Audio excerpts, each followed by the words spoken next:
কোন সন্তান যদি বাবা মার আগে মৃত্যুবরণ করে, বাবা তো সন্তানের লাশের পেছনে পেছনে যেতে পারে, বাবা সন্তানের কবরেও নামতে পারে। বলে কেন, বাবার কলিজায় কি মায়া দয়া নাই? বলে আছে। বাবাও চিৎকার করে করে কান্না করবে, কিন্তু বাবাকে আল্লাহ ওই শক্তি, সামর্থ্য, মনোবল দিয়েছেন। বাবা সন্তানকে দাফন করে শোয়া কান্না করতে করতে উপরে উঠতে পারবেন, ওই শক্তি আল্লাহ বাবারে দিয়েছেন। কিন্তু কোন মায়ের জন্য সন্তানের লাশের পেছনে যাওয়া চলবে না, কোন মায়ের জন্য সন্তানের কবরে নামা চলবে না।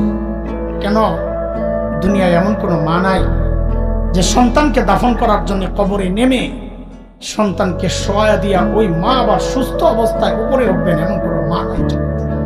সন্তানদের শোয়া নিজ লাশ হইয়া শুয়া পড়বে। আরে ভাই, একটু জানতে চাই, এই যে মার কলিজা এত দরদ, এত মমতা, এত মায়ার ভালোবাসা, কারণটা কি বলেন তো? মা আমার দুই চোখের এক চোখ বানাইছেন সেই জন্যে, মা আমার একটা কান বানাইছেন সেই জন্যে, মা আমার একটা হাত বানাইছেন সেই জন্যে। আচ্ছা একবারে বলে ফেলেন না, মা আমার শরীরের কি বানাইছেন? কি বানাইছেন বলেন, বলেন কি বানাইছেন? কিছুই বানান নাই, কিছুই বানান নাই। তারপরেও মার কলিজা এত দরদ, মা আমার কিচ্ছু বানান নাই, অল্প কয়দিন ভাড়াটিয়ার মতো আমার পেটে জায়গা দিয়েছেন, হওয়ার পর লালন পালন করেছেন, কিচ্ছু বানান নাই। তাতেই মার কলিজা এত দরদ আর মায়ার মমতার ভালোবাসা, কিচ্ছু বানান নাই। তারপরেও